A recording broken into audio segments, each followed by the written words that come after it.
چائے کہانی کی رمضان سیریز کے ساتھ آپ کا سعود آپ کی خدمت میں حاضر۔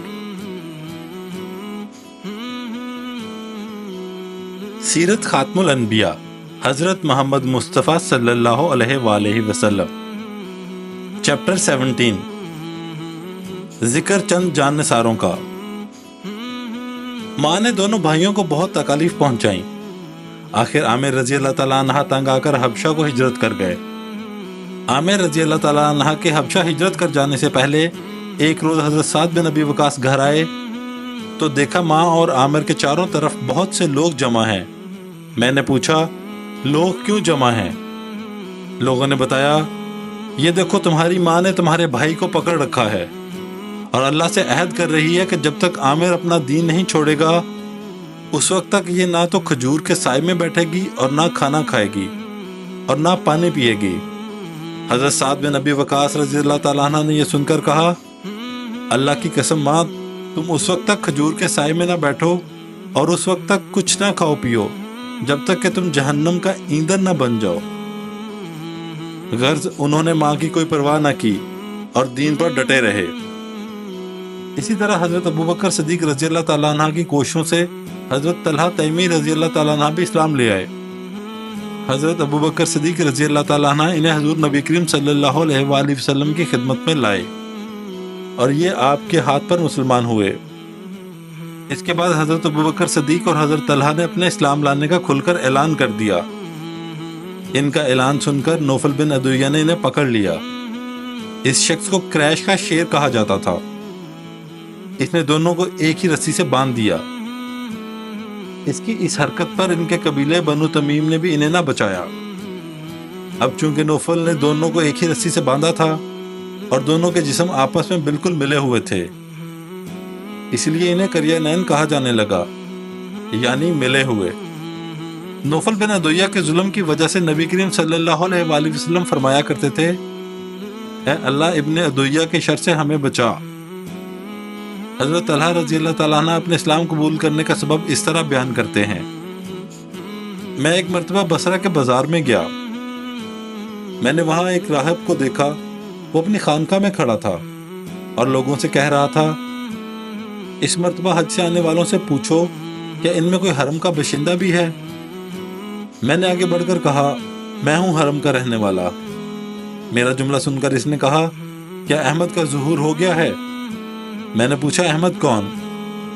تب اس راہب نے کہا، احمد بن عبداللہ بن عبد المطلب، یہ اس کا مہینہ ہے، وہ اس مہینے میں ظاہر ہوں گے، وہ آخری نبی ہیں، ان کے ظاہر ہونے کی جگہ حرم ہے اور ان کی ہجرت کی جگہ وہ علاقہ ہے جہاں باغات ہیں، سبزہ زار ہے، اس لیے تم پر ضروری ہے کہ تم اس نبی کی طرف بڑھنے میں پہل کرو۔ اس راہب کی کہی ہوئی بات میرے دل میں نقش ہو گئی۔ میں تیزی کے ساتھ واپس روانہ ہوا اور مکہ پہنچا۔ یہاں پہنچ کر میں نے لوگوں سے پوچھا، کیا کوئی نیا واقعہ بھی پیش آیا ہے؟ لوگوں نے بتایا، ہاں، محمد بن عبداللہ نے لوگوں کو اللہ کی طرف دعوت دینا شروع کی ہے، ابو بکر نے ان کی پیروی قبول کر لی ہے۔ میں یہ سنتے ہی گھر سے نکلا اور ابو بکر صدیق رضی اللہ تعالیٰ عنہ کے پاس پہنچ گیا۔ میں نے انہیں راہب کی ساری بات سنا دی۔ ساری بات سن کر ابو بکر صدیق رضی اللہ تعالیٰ عنہ حضور نبی کریم صلی اللہ علیہ وآلہ وسلم کی خدمت میں گئے اور آپ کو یہ پورا واقعہ سنایا۔ آپ سن کر بہت خوش ہوئے۔ اسی وقت میں مسلمان ہو گیا۔ یہ حضرت طلحہ رضی اللہ تعالیٰ عنہ عشرہ مبشرہ میں سے ہیں، یعنی جن صحابہ اکرام رضی اللہ تعالیٰ عنہ کو نبی کریم صلی اللہ علیہ وآلہ وسلم نے دنیا ہی میں جنت کی بشارت دی، ان میں سے ایک ہیں۔ اسی طرح حضرت ابوبکر صدیق رضی اللہ تعالیٰ عنہ کی کوششوں سے جن صحابہ اکرام نے کلمہ پڑھا، ان میں سے 5 عشرہ مبشرہ میں شامل ہیں۔ وہ یہ ہیں، حضرت زبیر، حضرت عثمان، حضرت طلحہ، حضرت عبد الرحمن رضی اللہ تعالیٰ عنہ۔ بعض نے ان میں چھٹے صحابی کا بھی اضافہ کیا ہے، وہ ہیں حضرت ابو عبیدہ بن جراح رضی اللہ تعالیٰ عنہ۔ ان حضرات میں حضرت ابوبکر، حضرت عثمان، حضرت عبد الرحمن اور حضرت طلحہ رضی اللہ تعالیٰ عنہ کپڑے کے تاجر تھے اور حضرت زبیر جانور ذبح کرتے تھے اور حضرت سعد رضی اللہ تعالیٰ عنہ تیر بنانے کا کام کرتے تھے۔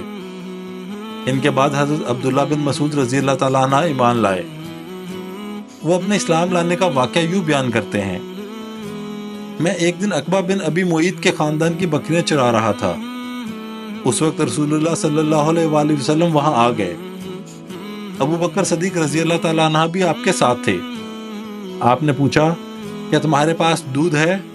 میں نے کہا، جی ہاں، لیکن میں تو امین ہوں، یعنی یہ دودھ تو امانت ہے۔ آپ نے فرمایا، کیا تمہارے پاس کوئی ایسی بکری ہے جس نے ابھی بچہ نہ دیا ہو؟ میں نے کہا، جی ہاں، ایک ایسی بکری ہے۔ میں اس بکری کو آپ کے پاس لے آیا۔ اس کے بھی تھن پوری طرح نہیں نکلے تھے۔ آپ نے اس کے تھنوں کی جگہ پر ہاتھ پھیرا، اسی وقت اس بکری کے تھن دودھ سے بھر گئے۔ یہ واقعہ دوسری روایت میں یوں بیان ہوا ہے کہ اس بکری کے تھن سوکھ چکے تھے۔ آپ نے ان پر ہاتھ پھیرا تو وہ دودھ سے بھر گئے۔ حضرت عبداللہ بن مسعود رضی اللہ تعالیٰ عنہ یہ دیکھ کر حیران رہ گئے اور آپ کو ایک صاف پتھر تک لے آئے۔ وہاں بیٹھ کر آپ صلی اللہ علیہ وآلہ وسلم نے بکری کا دودھ دھویا۔ آپ نے وہ دودھ ابو بکر صدیق رضی اللہ تعالیٰ عنہ کو پلایا، پھر مجھے پلایا، اور آخر میں آپ نے خود پیا۔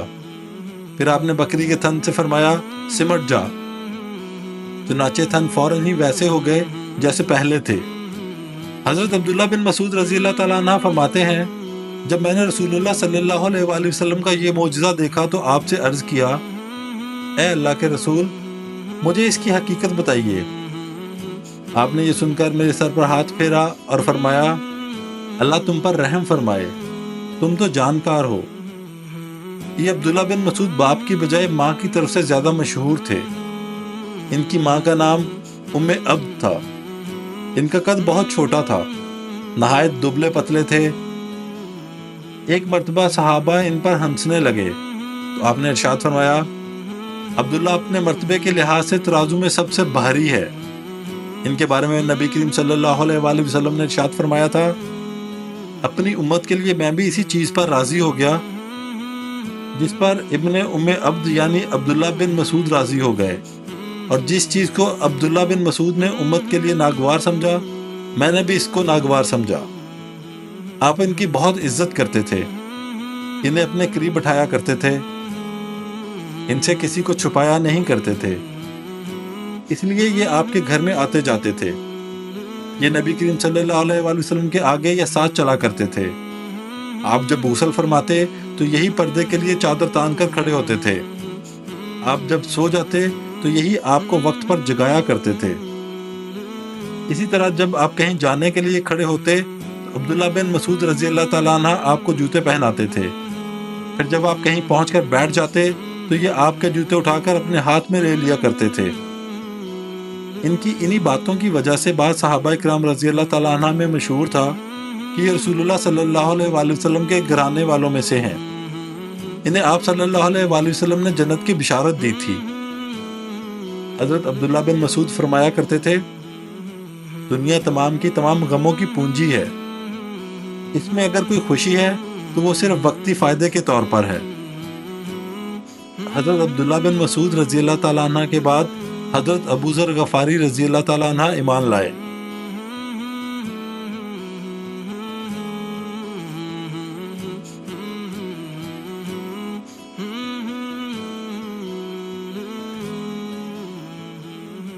ایک چھوٹی سی کاوش آپ کے اپنے سعود کی طرف سے۔